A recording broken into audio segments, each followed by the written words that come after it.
নমস্কার, আমি এই ভিডিওতে আপনাদের ন্যাশনাল এডুকেশন পলিসির স্কুল শিক্ষা ব্যবস্থা কিভাবে চলবে সেই সম্পর্কে কি নির্দেশিকা দেওয়া রয়েছে সেই সম্পর্কে অবগত করব। দেখুন, বর্তমান ন্যাশনাল যে এডুকেশন পলিসি 2020 সেই এডুকেশন পলিসি কিন্তু বিগত এডুকেশন পলিসিগুলির তুলনায় সর্বাংশে উন্নত, আধুনিক এবং যুগোপযোগী। বিগত যে এডুকেশন পলিসি 1986 যে এর এডুকেশন পলিসি, যেটা পরে রিভাইজড হয়েছিল 1992-তে, সেই এডুকেশন পলিসিতে বলা রয়েছিল যে 6 থেকে 18 বছর পর্যন্ত, অর্থাৎ মোট 12 বছর একটা বালক বা বালিকা শিশু শিক্ষা লাভ করতে পারবে। সেই সময়টা কিন্তু বাড়িয়ে দিল এই এডুকেশন পলিসি। বর্তমান এডুকেশন পলিসিতে বলা রয়েছে ছাত্রছাত্রীরা 12 বছরের পরিবর্তে 15 বছর শিক্ষা লাভ করবে। ছাত্রছাত্রীরা, একটা শিশু সে 18 বছর বয়স পর্যন্ত কিন্তু 15 বছর পড়াশোনা করবে। তাহলে 3 বছর আমার এডুকেশন পাওয়ার সময়সীমা বেড়ে গেল। তাহলে ন্যাচারালি বাচ্চা বেশি শিখবে, বেশি জানবে, বেশি দক্ষ হবে এবং বেশি কর্মক্ষম হবে।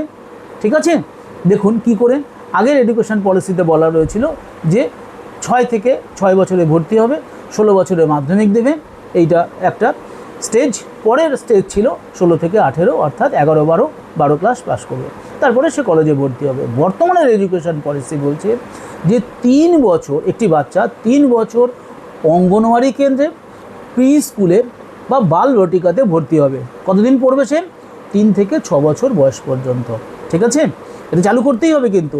নেক্সট, তাহলে কি বাচ্চারা যে মা বাবারা যে ইংলিশ মিডিয়াম স্কুলে পড়াচ্ছে, সেই ইংলিশ মিডিয়াম স্কুলে পড়াতে হবে না?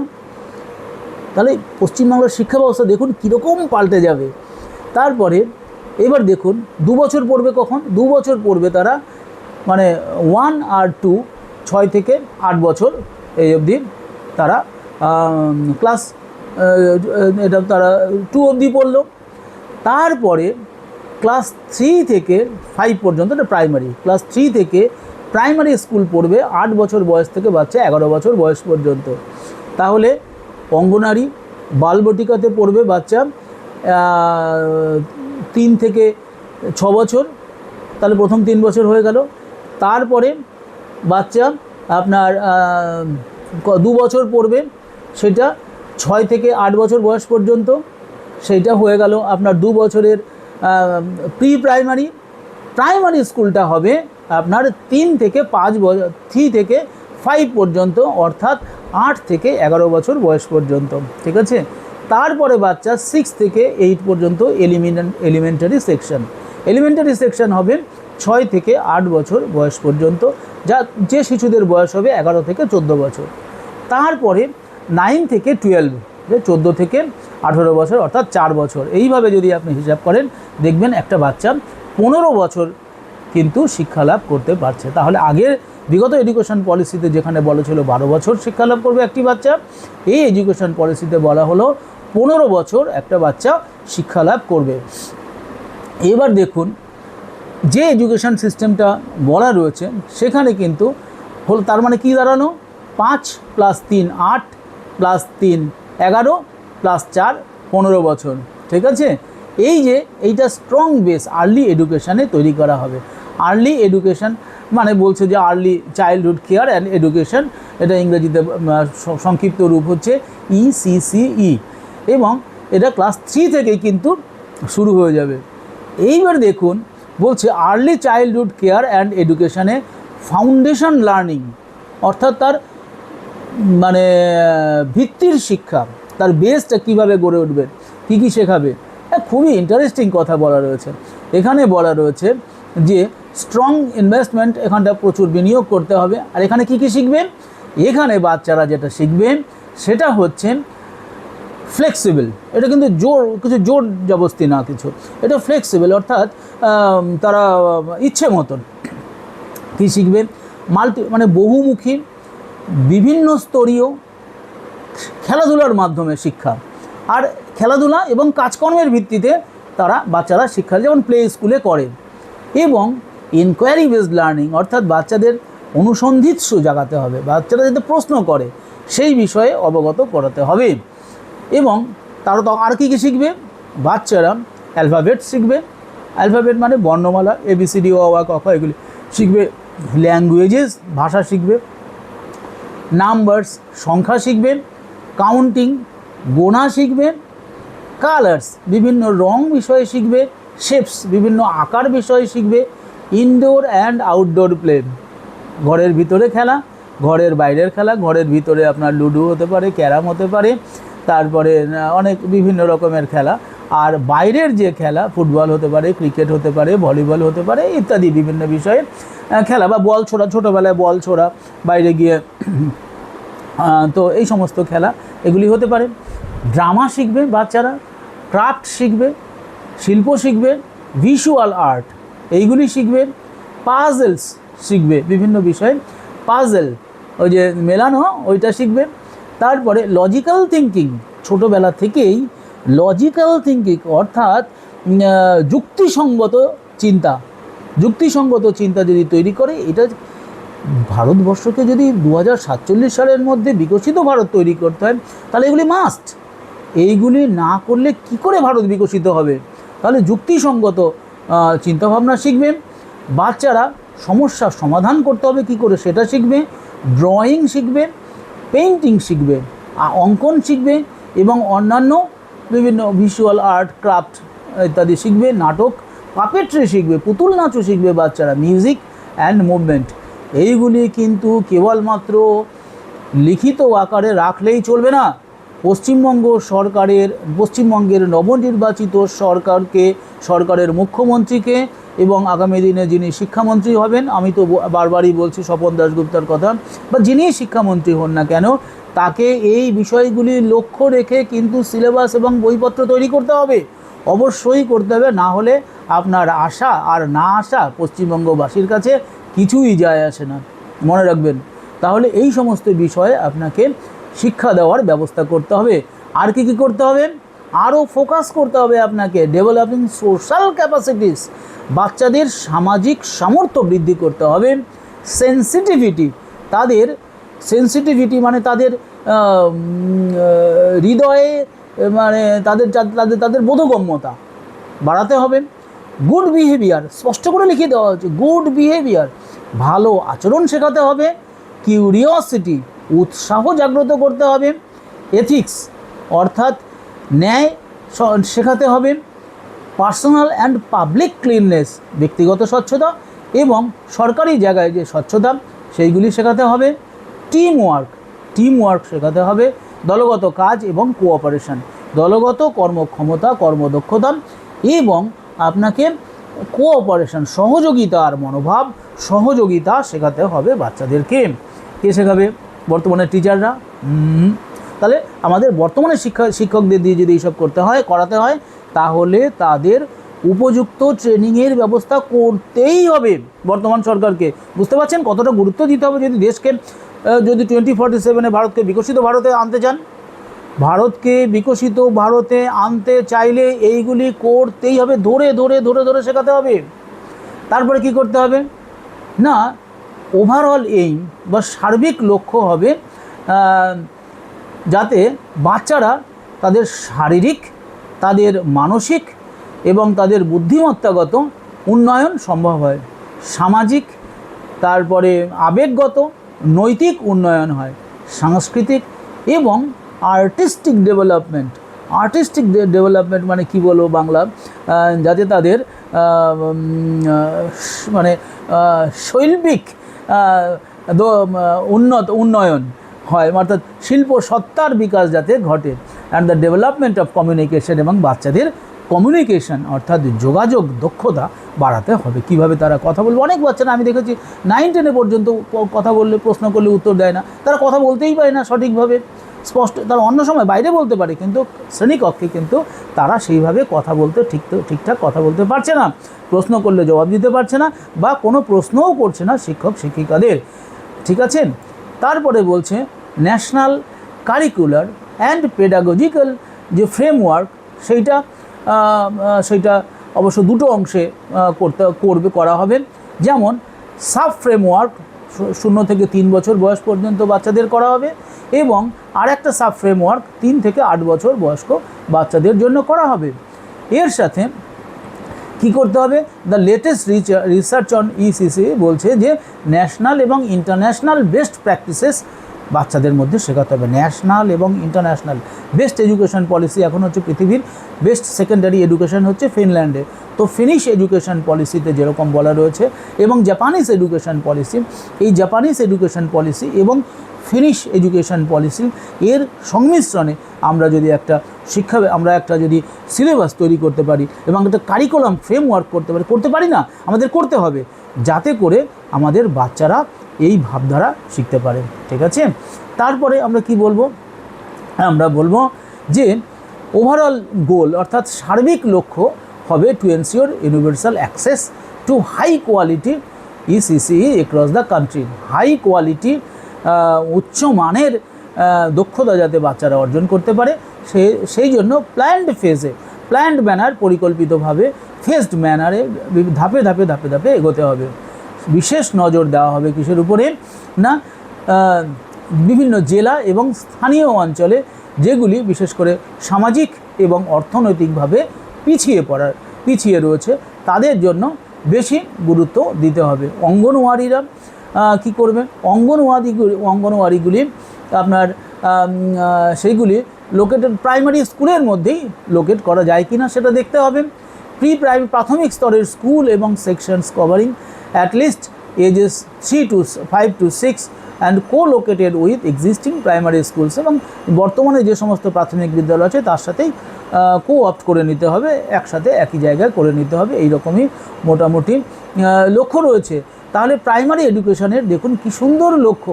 তারপরে বলছে যে হাই কোয়ালিটি ইসিসি টিচার্সদের জন্য ইন এডুকেশন অঙ্গনওয়াড়িতে উচ্চ মেধাসম্পন্ন উচ্চ মানসম্পন্ন শিক্ষক শিক্ষিকাদের নিয়োগ করা হবে। বর্তমানে অঙ্গনওয়াড়ি যে সমস্ত শিক্ষক শিক্ষিকা রয়েছেন তাদেরকে সিস্টেমেটিক এফোর্টের মাধ্যমে তাদেরকে ট্রেন করা হবে, কারিকুলার এবং পেডাগজিক্যাল ফ্রেমওয়ার্ক বিষয়ে তাদেরকে ট্রেনিং দেবে, সেটা এনসিইআরটি করবেন।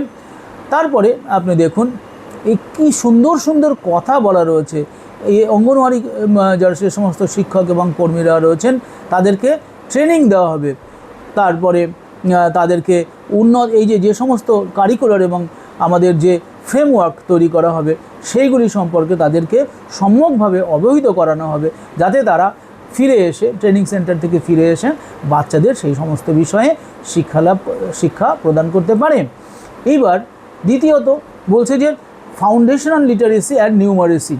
এটা তো প্রথমেই বলেছি যে মৌলিক শিক্ষা বা প্রাথমিক শিক্ষা এবং ভিত্তিগত শিক্ষা এবং যাতে সাহিত্যের জ্ঞান অর্থাৎ যাতে রিডিং পড়তে পারে, প্রশ্ন করতে পারে সেই সমস্ত বিষয়, এবং নিউমারেসি এবং যাতে বাচ্চারা অঙ্ক করতে পারে এবং অঙ্ক বুঝতে পারে সেই বিষয়ে কিন্তু তাদের জোর দেওয়া হবে এবং তাদের সামর্থ্য গড়ে তোলা হবে।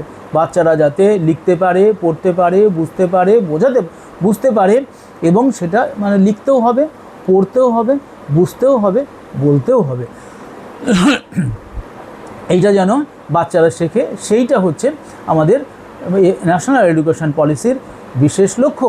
বলা রয়েছে যে 5 বছর প্রায় 5 কোটি বাচ্চারা আছে যারা নট অ্যাটেন্ড ফাউন্ডেশনাল লিটারেসি। 5 কোটি বাচ্চা আমাদের 2021 সালে যখন তৈরি হয়েছিল, 20 সালে যখন ন্যাশনাল এডুকেশন পলিসি তৈরি হয়েছিল তখন দেখেছে প্রায় 5 কোটি শিশু আছে যারা এখনও ফাউন্ডেশনাল লিটারেসি অর্থাৎ যাদের ভিত্তি নেই, যারা লিখতে পারে না, যারা পড়তে পারে না এমন আছে, এবং যারা অঙ্ক সম্পর্কে একদমই জানে না, এইরকম 5 কোটি শিশু ভারতবর্ষে ছিল। সেই জন্য তাদেরকে লেখানো, তাদেরকে পড়ানো, তাদেরকে অঙ্ক শেখানো ইত্যাদি অত্যন্ত গুরুত্বপূর্ণ হয়ে দাঁড়িয়েছে বর্তমান সরকারের কাছে। কারণ এই শিশুদের যদি শিক্ষা দেওয়া না যায়, এখনও যদি আমাদের 24% থাকে, 24% লোক যদি আপনার দরিদ্র থাকে, আমাদের ভারতবর্ষে যদি মানে যদি 74%, তাহলে 74% 26%, ধরুন 25%ই যদি অশিক্ষিত থাকে, তাহলে এখনও 30 থেকে 35 কোটি লোক যারা ABCD অ আ ক খ জানে না। তাহলে যারা ABCD অ আ ক খ জানে না তাদেরকে কিভাবে আমরা শিক্ষা দেব? তাহলে তাদেরকে ভিডিওর মাধ্যমে, তাদেরকে গ্রাম পঞ্চায়েতে অথবা পৌরসভায় নাইট ক্লাসের মাধ্যমে আমরা তাদেরকে শিক্ষা দিতে পারি, তাদের অ্যাওয়ারনেস বৃদ্ধি করতে পারি, যেমন 90-এর দশকে বামফ্রন্ট সরকারের আমলে হয়েছিল, যেগুলি আমরা দেখেছি। তারপরে সেই সমস্ত বিষয়, সেইগুলি সেটা পরের বিষয়। তো যেভাবেই হোক আমাদের ভারতবর্ষের প্রত্যেকটি নাগরিককে শিক্ষিত করতে হবে। শিক্ষিত কিন্তু না করলে, ভারতবর্ষের নাগরিককে সচেতন না করলে, ভারতবর্ষের মানুষদের অঙ্ক, ইংরাজি, বাংলা এবং যে সমস্ত হিন্দিভাষী আছে তাদেরকে হিন্দিতে লিখতে পারা, বলতে পারা, প্রেজেন্টেশন দেওয়া, এইগুলি দক্ষতা না আনতে পারলে কিন্তু ভারতবর্ষের সাস্টেনেবল ডেভেলপমেন্ট কখনোই সম্ভব হবে না। এবং ভারতবর্ষের যে 2047-এ আমাদের যে $30 ট্রিলিয়ন ইকোনমির যে অর্থাৎ বিকশিত ভারতের স্বপ্ন রয়েছে, তাও কিন্তু পূরণ হওয়া অত্যন্ত কষ্টকর হয়ে যাবে। ঠিক আছে, এইবার বলছে যে আমাদের প্রথমে শিক্ষকের যে ভ্যাকান্সি আছে সেইগুলি ফিল আপ করতে হবে অ্যাট দ্য আর্লিয়েস্ট। তাহলে রাজ্য সরকারের প্রথম কর্তব্য হবে যে সরকারে এসেছেন, এইবার আপনারা যেমন দিলীপ ঘোষ পঞ্চায়েত দপ্তরে বলেছে যে নিয়োগ করবেন পঞ্চায়েত কর্মী, তো তেমনিভাবে যে ভ্যাকান্সিগুলি আছে ডিআইদের কাছে রিপোর্ট আছে, লেটেস্ট রিপোর্টই আছে, সেই রিপোর্ট দেখে আপনারা ভ্যাকান্সি স্টেটমেন্ট বের করুন এবং উপযুক্ত শিক্ষক নিয়োগ করুন। শিক্ষক নিয়োগ করে তারপরে, এবং ঘুষ নেওয়া চলবে না, কিন্তু ফেয়ার সিলেকশন হবে, ফেয়ার পরীক্ষা হবে এবং ট্রান্সপারেন্ট হবে। ঠিক আছে, তাহলে বাচ্চারা উৎসাহ পাবে এবং সরকারও থেকে যাবে, বছরের পর বছর থেকে যাবে, যদি সরকার ঠিক মতন SSC পরীক্ষা এবং বাকি পরীক্ষাগুলি ট্রান্সপারেন্টলি, ফ্রিলি এবং ফেয়ারলি করাতে পারে। তাহলে কোনো প্রশ্ন কিন্তু লিক করা চলবে না, কোনো প্রশ্ন যেন লিক না হয় কোনোভাবেই, অত্যন্ত কঠোরভাবে, যেমন ইলেকশন কমিশন নির্বাচন করালো এইবার, ওই রকমভাবে পরীক্ষা নিতে হবে। তাহলে প্রথমে কিন্তু আপনার শিক্ষক নিয়োগ করাতে হবে। অনেক স্কুলে আছে প্রধান শিক্ষক নেই, প্রধান শিক্ষকের নিয়োগ করতে হবে, TIC দিয়ে চলবে না। তারপরে শ্রেণী শিক্ষক, বিষয় শিক্ষক, আপনার ভোকেশনাল টিচার, এইগুলি কিন্তু অবশ্যই আপনাকে নিয়োগ করতে হবে। তার সাথে সাথে সিলেবাস তো ফর্মুলেশন ওগুলি করতে হবে, আপনাকে পেজাগোগি ঠিক করতে হবে, আপনার বিষয়বস্তু এগুলি সব ঠিক করতে হবে, বই নতুন করে লিখতে হবে, এগুলি কিন্তু কাজ চলবে। ঠিক আছে, এইবার দেখুন আপনি আরও মনোযোগ আরও গুরুত্ব দেওয়া হবে। এবং লোকাল টিচার্স নিয়োগ করবেন। এটা কি, একজন মুর্শিদাবাদের টিচার, মুর্শিদাবাদে বাড়ি, তার সিট করে, মানে সে শিক্ষকতা করছে দক্ষিণ 24 পরগনায়, সে কী করে আউটপুট দেবে? একজন শিক্ষক 100 কিলোমিটার দূর থেকে আসছে, একজন শিক্ষক বা শিক্ষিকা 40-50 কিলোমিটার দূর থেকে আসছে, এরকম করলে তো চলবে না। তাহলে যে একজন টিচার, ছোটো বাচ্চা আছে বাড়িতে, যে সমস্ত মহিলা শিক্ষক, আমার স্কুলেও শিক্ষিকা আছে, যে অনেক দূর থেকে 40-50 কিলোমিটার দূর থেকে তার ছোটো বাচ্চা, তো তার বেবিকে রেখে কী করে? তার সবসময় চিন্তা থাকে, বাড়িতে এসে 10 বার সে ফোন করে, স্কুলে এসে 10 বার ফোন করে, সে বাচ্চাদের পড়াবে, নাকি সে বাড়িতে ফোন করে বলবে যে আমার কেমন আছে বাচ্চা, দেখো খেয়েছে কিনা? তো এইগুলি কিন্তু গুরুত্বপূর্ণ সমস্যা। এবং এই ট্রান্সফারও আগের সরকার টাকা নিয়েছে, ট্রান্সফারের জন্যও সরকার টাকা নিয়েছে, সেগুলি জানি আমরা। তো সেইগুলি কিন্তু করলে চলবে না। এবং লোকাল স্তরে যেরকম ন্যাশনাল এডুকেশন পলিসিতে বলা রয়েছে, সেইভাবেই কিন্তু আপনাকে করতে হবে। তারপরে যেটা বলা রয়েছে যে 30:1 ছাত্রের সংখ্যা স্টুডেন্ট টিচার রেশিও আনতে হবে, 30:1, এইটা কিন্তু এনশিওর করতে হবে প্রত্যেক স্তরে, বিদ্যালয়ের প্রত্যেক স্তরে। আর তারপরে এবং যে স্তরে যেখানে large number of socio economically disadvantage student রয়েছে, সেখানে বলছে 25:1, মানে একজন শিক্ষক 25 জন ছাত্রছাত্রীর পিছু রাখতে হবে। এখন কি অবস্থা, ছাত্রছাত্রী 12 ক্লাসে 11-12 ক্লাসে সায়েন্স সাবজেক্ট পড়ানোর লোক নেই, স্কুলে সায়েন্স সাবজেক্ট পড়ানোর লোক নেই, ভূগোল পড়ানোর নেই, তারপরে আপনার সায়েন্সের মধ্যে বিশেষ করে ফিজিক্স, ম্যাথামেটিক্স পড়ানোর লোক নেই। তো এত সমস্যা হচ্ছে, সংস্কৃত পড়ানোর জন্য কোনো টিচার নেই, অথচ সংস্কৃত সাবজেক্ট রয়েছে, যেখানে হিন্দি আছে, আমাদের স্কুলে হিন্দি নেই। তো কী সমস্যা হচ্ছে, কি করে যে বাচ্চারা ক্লাস করছে, কেন বাচ্চাদের গার্জিয়ান সরকারি স্কুলে পাঠাতে পারে বলতে পারেন? টিচার নেই, পড়ানো হচ্ছে, দিনের পর দিন ক্লাস ফাঁকে যাচ্ছে, অন্য টিচারকে দিয়ে, ভূগোলের শিক্ষককে দিয়ে অঙ্ক ক্লাসে পাঠানো হচ্ছে, বাংলা শিক্ষককে বা সংস্কৃত পাঠাতে হচ্ছে, কিছুই জানে না, কোনো রকমের নিজে পড়তেও জানে না, অথচ সে ক্লাস করছে। তো এইরকম সমস্যা হচ্ছে, এইগুলি কিন্তু গুরুত্বপূর্ণ বিষয় এবং এইগুলি কিন্তু দেখতে হবে। টিচার্সদের শুধু রিক্রুট করলেই চলবে না, আবার তাদেরকে ট্রেনিং করতে হবে। শুধু আইএস, আইপিএস এবং WBCS অফিসার দিয়েই আপনাকে ট্রেনিংয়ের জন্য দিল্লিতে ট্রেনিংয়ের জন্য পাঠালে চলবে না। বর্তমানে যে সমস্ত শিক্ষক শিক্ষিকা নিযুক্ত হবে তাদেরও ন্যাশনাল এডুকেশন পলিসি অনুযায়ী ট্রেন করতে হবে। যদি তাদের ট্রেন করতে পারেন তবেই কিন্তু আপনার অর্থাৎ প্রধানমন্ত্রীর যে স্বপ্ন আছে সেই স্বপ্ন পূরণ হবে, আদারওয়াইজ কিন্তু স্বপ্ন পূরণ হবে না। আর এর সাথে কোনো কম্প্রোমাইজও করা যাবে না। আমি অনুরোধ করব কোনো রকম কম্প্রোমাইজ করবেন না আপনারা। যেভাবে আপনি কড়া হাতে ধরতেন, মুখ্যমন্ত্রীকে বলছি, মাননীয় মুখ্যমন্ত্রীকে, আপনি যেভাবে কড়া হাতে ধরেছেন এইভাবেই আপনাকে এডুকেশনটাকেও ধরতে হবে, হেলথটাকেও ধরতে হবে, আদারওয়াইজ কিন্তু আমাদের রাজ্যের উন্নয়ন হবে না। এবার দেখুন, এবার বলছে কারিকুলামের যে সাইড আছে সেইখানটায় কিন্তু যোগ দিতে হবে ফাউন্ডেশনাল লিটারেসি আর নিউমারেসির উপরে। বাচ্চারা যাতে অঙ্ক করতে পারে, বাচ্চারা যাতে পড়তে পারে, সেই বিষয়টা অবশ্যই গুরুত্ব দিতে হবে। মানে তার উপরে এখানে কী গুরুত্ব, কিসের উপরে গুরুত্ব দেওয়া হবে? আমি সবসময় বলি রিডিং ক্যাপাসিটি, অর্থাৎ পড়ার দক্ষতা, রাইটিং ক্যাপাসিটি, লেখার দক্ষতা, লিসনিং ক্যাপাসিটি, শোনার দক্ষতা, আন্ডারস্ট্যান্ডিং ক্যাপাসিটি, বোঝার দক্ষতা, অ্যান্ড স্পিচ। এইভাবে তাদের স্পিকিং ক্যাপাসিটিও তাদের বাড়াতে হবে। তারপরে অ্যারিথমেটিক সম্পর্কে তাদের ম্যাথামেটিক্যাল থিঙ্কিং, অর্থাৎ গাণিতিক চিন্তাশক্তি তাদের বাড়াতে হবে। এবং through out the preparatory and middle school curriculum এইগুলি সৃষ্টি করতে হবে। তাহলে এই কারিকুলাম কিন্তু আপনাকে চেঞ্জ করতে হবে, ঠিক আছে? With the robust system of continuous formative and adaptive assessment to track the thereby individualize and ensure each student's learning and specific hours day। প্রত্যেকটি ছাত্রছাত্রীকে যদি প্রধানমন্ত্রী যেমন বলেন আপনারা যদি 12 ঘন্টা কাজ করেন আমি 13 ঘন্টা কাজ করব, তো তেমনিভাবে আমাদের ছাত্রছাত্রীদের আমি তো সবসময় ছাত্রছাত্রীদের বলি, সে যেখানেই বলি, সে কল্যাণী ইউনিভার্সিটিতে বলি বা আমার স্কুলে বলি বা কোনো অনুষ্ঠানে বলি, যদি এরকম সুযোগ আসে আমি বলি, বাবা life is very short, life is very limited, we have to work with the students, we have to work how many hours, we have to work for 18 hours a day, 18 hours a day, 18 ঘন্টা পড়তে হবে, তবে আমরা great হতে পারবো, তবে আমরা বড় হতে পারবো, সম্ভাবনা থাকবে। তাও বলতে পারছি না যে হবই, চেষ্টা করতে, এইটা 18 ঘন্টা পড়তে হবে, ঠিক আছে? 18 hours, ওকে, ঠিক আছে। আমাদের দক্ষতা বাড়াবো, আমাদের জ্ঞান বাড়াবো, আমাদের ভাষা বিভিন্ন ভাষায় দক্ষতা বাড়াবো, অঙ্ক যাতে কীভাবে করতে হয় সেটা শেখাবো, এআই সম্পর্কে শিখবো, নতুন নতুন জিনিস শিখবো, ঠিক আছে? তারপরে আমরা বিষয় যে আমাদের আছে সেই বিষয়গুলি আমরা পড়বো, ভালো করে পড়বো, ঠিক আছে? তারপরে এবার আমি যেটা বলা রয়েছে যে ফার্স্ট গ্রেডে কী করা হবে, large portion of children already fall behind ওই জন্য first few weeks of grade 1। Yes, যে গ্রেড 1-এ যে সমস্ত বাচ্চারা পিছিয়ে পড়েছে সেই সমস্ত স্টুডেন্টকে কিন্তু রেডি করে নিতে হবে, তাদেরকে মানে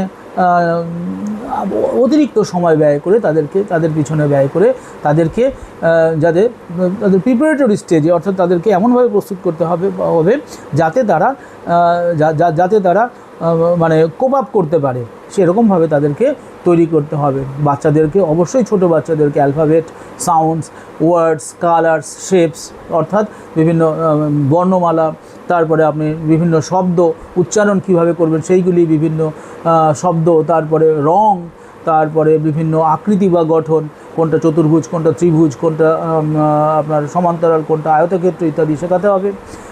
তারপরে involving collaboration with peers and parents, বাবা মাকেও আপনি ইনভলভ করে নিন।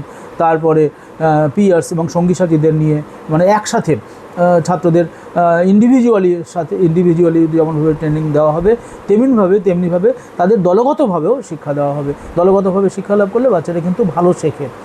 তারপরে এইভাবে বাচ্চাদেরকে শেখানোর কথা বলা রয়েছে।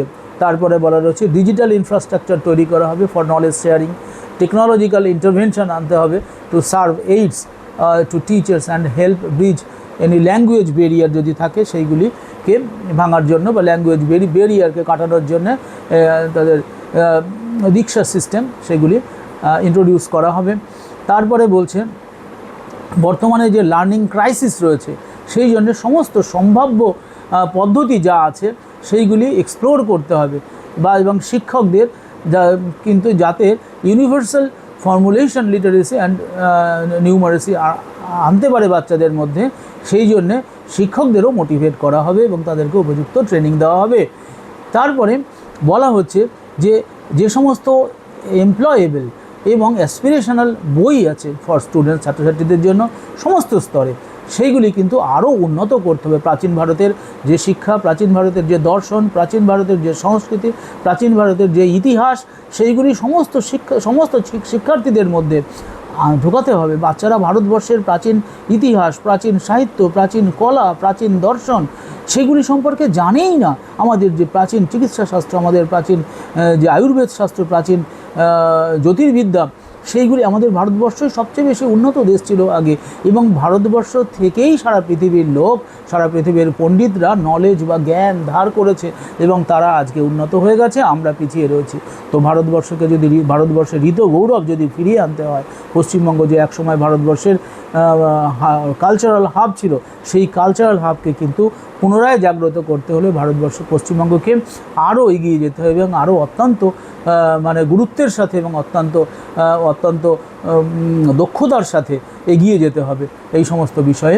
তারপরে দেখুন বলছে প্রত্যেক literate member of a community could commit two teaching one student or person how to read. প্রত্যেক ভারতবর্ষের প্রত্যেক নাগরিক তারা প্রত্যেকটা শিশুকেই কিন্তু শেখাতে পারে কীভাবে পড়তে হবে, কীভাবে তাদের দেশের প্রতি ভালোবাসা জাগ্রত করতে হবে, কীভাবে আমাদের কতগুলি রাজ্য আছে, আমাদের দেশ কী, কে প্রধানমন্ত্রী, কে মুখ্যমন্ত্রী, তারপরে আমাদের কটা রাজ্য আছে, কটা কেন্দ্রশাসিত অঞ্চল আছে ভারতবর্ষের সম্পর্কে, আমাদের রাজ্য সম্পর্কে, আমাদের জেলা কতগুলি জেলা রয়েছে, জেলার যে সদর শহর সেইগুলি কী কী রয়েছে, কোন জেলায় কী কী ভালো পাওয়া যায়, এই সমস্ত বিষয় কিন্তু বাচ্চাদের শিক্ষা দিতে হবে, যাতে বাচ্চারা পরবর্তীকালে নিজেরা তাদের দেশ সম্পর্কে, তাদের রাজ্য সম্পর্কে, তাদের গ্রাম সম্পর্কে, তাদের এলাকা সম্পর্কে অত্যন্ত সচেতন হতে পারে এবং সেই সম্পর্কে তাদেরকে কিন্তু শেখানো হবে। এই সমস্ত কথা কিন্তু ন্যাশনাল এডুকেশন পলিসিতে বলা রয়েছে। এইবার বলা রয়েছে ড্রপ আউট রেট আমাদের কিন্তু বেড়ে যাচ্ছে। ড্রপ আউট রেট কমানোর জন্য বাচ্চাদেরকে কি করতে হবে না, বলছে যে অনেক এখন চেষ্টা করা হচ্ছে অবশ্য শিশুদের বিদ্যালয়মুখী করা, যে সমস্ত বাচ্চারা ছেড়ে চলে গেছে। অধিকাংশ বাচ্চারা দেখছি আমি 7, 8-এ ছেড়ে চলে যায়, আবার 8-এ ফেল করলে চলে যাচ্ছে, এই পাস করে গেল, 9-এ পড়তে পড়তে যারা একদমই পারতো না তারা কাজে চলে যাচ্ছে। কেউ রাজমিস্ত্রির কাজে যাচ্ছে, কেউ সোনার কাজে যাচ্ছে, কেউ কাপড়ের কাজে যাচ্ছে, কেউ নানান বিভিন্ন কাজে বিভিন্ন জায়গায় দেশে বিদেশে চলে যাচ্ছে। তো এই জিনিসটা ঠেকানোর জন্য বলা, যদি এই এডুকেশন সিস্টেমটা চালু হয় তাহলে কিন্তু আমার মনে হয় আর কখনোই এই সমস্যাটা, এক্সোডাসটা হবে না, ছেলেমেয়েরা চলে যাবে না। বলছে যে সর্বশিক্ষা অভিযানের মাধ্যমে বা সমগ্র শিক্ষা বর্তমানে রাইট টু এডুকেশন অ্যাক্ট চালু হয়েছে ভারতবর্ষে। এতে ভারত সরকার অনেকটাই সক্ষম হয়েছে, কিন্তু ডেটা দেখাচ্ছে যে কিছু সিরিয়াস ইস্যু রয়েছে এর মধ্যে, যেমন শিশুদেরকে রিটেইন করা যাচ্ছে না বিদ্যালয়ে।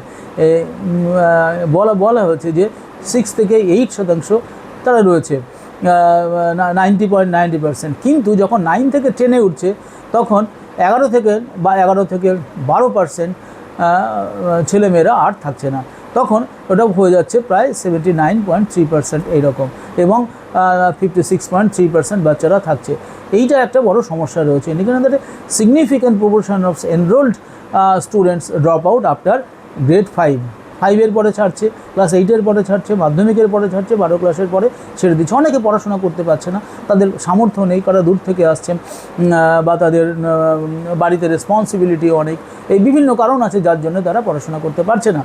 75th রাউন্ড অর্থাৎ 75তম রাউন্ড অফ ন্যাশনাল সার্ভে, যেটা এনএসএস করেছিল 2017-18, সেখানটা বলছে যে out of the children in the age group of 6 থেকে 17 বছর বয়স পর্যন্ত যে বিদ্যালয়ের বাইরে যে সমস্ত ছাত্রছাত্রী ছিল তার সংখ্যা 3.22 crore, অর্থাৎ 3,22,00,000। তাহলে এই বিরাট সংখ্যক শিশুকে যদি আমি বিদ্যালয়মুখী করাতে হয়, যদি 100% মানে গ্রোস এনরোলমেন্ট আনাতে হয়, তাহলে তাদেরকে কিন্তু শিক্ষক শিক্ষিকাদের এবং যারা অঙ্গনওয়াড়ি কর্মী রয়েছে বা যে সমস্ত কর্মীরা বিদ্যালয়ে যারা রয়েছে তাদেরকে দিয়ে বা শিক্ষক-শিক্ষিকারা বা শিক্ষাকর্মীদের দিয়ে তাদেরকে কিন্তু বিদ্যালয়মুখী করানো, তাদের ফোন করা যেতে পারে, তাদের গার্জিয়ানের সাথে যোগাযোগ করা যেতে পারে, এইভাবে তাদের বিদ্যালয়মুখী করাতে হবে। তারপরে বিশেষ করে দুটো পদক্ষেপ নিতে হবে। প্রথম পদক্ষেপ বলছে এফেক্টিভ এবং সাফিসিয়েন্ট ইনফ্রাস্ট্রাকচার তৈরি করতে হবে, যাতে করে সমস্ত ছাত্রছাত্রী মানে নিরাপদ এবং স্কুলে এনগেজিং সিস্টেমের মধ্যে থাকে, সমস্ত প্রি প্রাইমারি থেকে শুরু করে 12 ক্লাস পর্যন্ত। তাছাড়া রেগুলার ট্রেন টিচার্স, যারা নিয়মিত শিক্ষিত শিক্ষক-শিক্ষিকা বা আপনার ট্রেনিংপ্রাপ্ত শিক্ষক-শিক্ষিকা রয়েছেন, তারা স্পেশাল কেয়ার নেবে বাচ্চাদের প্রতি, এইটা বলা রয়েছে ন্যাশনাল এডুকেশন পলিসিতে। তারপরে alternative and innovative education centres will be put in place in cooperation with the civil সোসাইটির সহযোগিতায় অল্টারনেটিভ এবং ইনোভেটিভ এডুকেশন সেন্টার গড়ে তোলা হবে, যাতে করে বা যাবে সেখানে অভিভাবকদের এবং পাড়ার লোকেদেরও যুক্ত করা যায়, যাতে তারা বাচ্চাদেরকে ধরে মানে বিদ্যালয়মুখী করা এবং বাচ্চাদেরকে বোঝায় যে সমস্ত বাচ্চারা বিদ্যালয়ের বাইরে চলে যাচ্ছে। এইভাবে নানান সুন্দর কথা বলা রয়েছে ন্যাশনাল এডুকেশন পলিসিতে। আমি পরের ভিডিওতে বাকি অংশটা আপনাদের বলবো, কারণ একটা বড় ন্যাশনাল এডুকেশন পলিসি, এটাতে একটি ভিডিও বা দুটি ভিডিও সম্ভব না। আমি লাগাতার কয়েকটি ভিডিওর মাধ্যমে আপনাদেরকে এক এক করে ন্যাশনাল এডুকেশন পলিসির, এখন আমরা স্কুল শিক্ষা ব্যবস্থায় ছিলাম, প্রাথমিক ক্লাস এলিমেন্টারি এডুকেশন, সেই সম্পর্কে বলছি। পরের ভিডিওতে আমি এই এলিমেন্টারি এডুকেশনের পরের অংশটা বিস্তারিতভাবে আপনাদের সাথে শেয়ার করব। থ্যাংক ইউ, নমস্কার।